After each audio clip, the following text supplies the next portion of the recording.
চাকরি জাতীয়করণের নিমিত্তে আনসার বাহিনীরা সচিবালয় ঘেরাওকে কেন্দ্র করে সেনাবাহিনী একটি বিজ্ঞপ্তি প্রকাশ করে। আনসার বাহিনীদের জন্য কি তাহলে কোনো সুসংবাদ আসতে যাচ্ছে নাকি দুঃসংবাদ, সেই সংক্রান্ত বিস্তারিত তথ্য জানাবো আজকে ভিডিওতে। প্রিয় ভিউয়ার্স, আজকে নতুন ভিডিওতে সবাইকে স্বাগত জানাচ্ছি। আপনি যদি আমার চ্যানেলে নতুন হয়ে থাকেন তাহলে এরকম গুরুত্বপূর্ণ ভিডিওর আপডেট পেতে চ্যানেলটি সাবস্ক্রাইব করে রাখুন। ভালো লাগলে লাইক কমেন্ট করুন আর সম্পূর্ণ ধারণা পেতে পুরো ভিডিওটি না টেনে দেখুন। তাহলে শুরু করা যাক।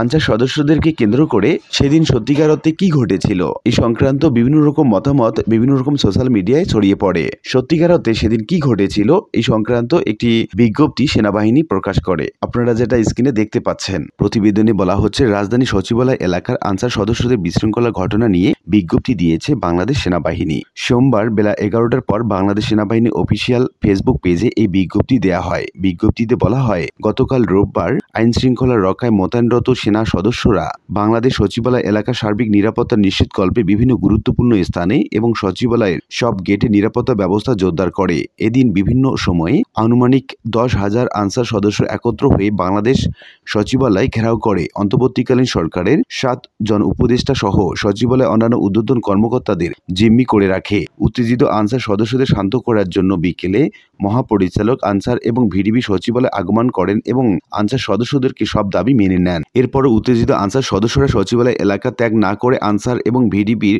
মহাপরিচালককে অবরুদ্ধ করে রাখে এবং কিছু আনসার সদস্য সচিবালয়ের 3 নং গেট ভেঙে ভিতরে প্রবেশ করার চেষ্টা করে। এ সময় উত্তেজিত আনসার সদস্যরা ঘটনাস্থলে উপস্থিত ছাত্রদের উপর অতর্কিত হামলা করে এবং সচিবালয়ের নিরাপত্তায় নিয়োজিত সেনাবাহিনী টহলের উপর ইট পাটকেল নিক্ষেপ সহ লাঠি দ্বারা আঘাত করে। এই সময় 6 জন সেনা সদস্য আহত হয় এবং এর মধ্যে একজনের অবস্থা গুরুতর। এমতাবস্থায় পরিস্থিতি নিয়ন্ত্রণে আনার জন্য মোতায়েনরত সেনা সদস্যরা ধৈর্য সহকারে আনসার সদস্যদের সঙ্গে এঙ্গেজমেন্ট করা সত্ত্বেও উত্তেজিত আনসাররা নিবৃত্ত না হলে আকাশের দিকে 27 রাউন্ড ফাঁকা গুলি ছোড়ে। পরবর্তীতে বাংলাদেশ সচিবালয় এলাকার অতিরিক্ত সেনা মোতায়েন করে আনসারদের ছত্রভঙ্গ করে পরিস্থিতি নিয়ন্ত্রণে নিয়ে আসে। এরপর সচিবালয়ে অবরুদ্ধ অন্তর্বর্তীকালীন সরকার 7 উপদেষ্টা, ডিজি, আনসার, আইন শৃঙ্খলা রক্ষা করে বাহিনী ঊর্ধ্বতন কর্মকর্তা এবং সচিবালয়ের সকল কর্মকর্তারা সেনাবাহিনীর সহায়তায় সচিবালয় এলাকায় নিরাপদে ত্যাগ করেন। মোতায়েনরত সেনা সদস্যরা সচিবালয়ে অনুপ্রবেশকারী এবং পরবর্তীতে জীবন রক্ষায় নিরাপদ আশ্রয় প্রার্থনাকারী কিছু সংখ্যক আনসার সদস্যকে নিয়ন্ত্রণে নেয় এবং তাদের পুলিশের নিকট হস্তান্তর করে। তো উল্লিখিত আলোচনা থেকে আমরা এটুকু বলতে পারি, আনসার সদস্যদেরকে কেন্দ্র করে দেশে বিভিন্ন জায়গায় বিভিন্ন সোশ্যাল মিডিয়া, ইউটিউব, ফেসবুকে বিভিন্ন রকম গুজব ছড়িয়ে পড়েছে। আর সেই কারণে আনসার বিশৃঙ্খলা নিয়ে সেনাবাহিনীর একটি বিজ্ঞপ্তি প্রকাশ করে, যেখানে তারা পরিষ্কার ধারণা দেন সেদিন কি ঘটেছিল। আশা করি বিষয়টি বুঝতে পেরেছেন। আর আজকের ভিডিওটি এ পর্যন্তই। আশা করি ভিডিওটি আপনাদের ভালো লেগেছে। ভিডিওটি ভালো লাগলে লাইক কমেন্ট করতে ভুলবেন না।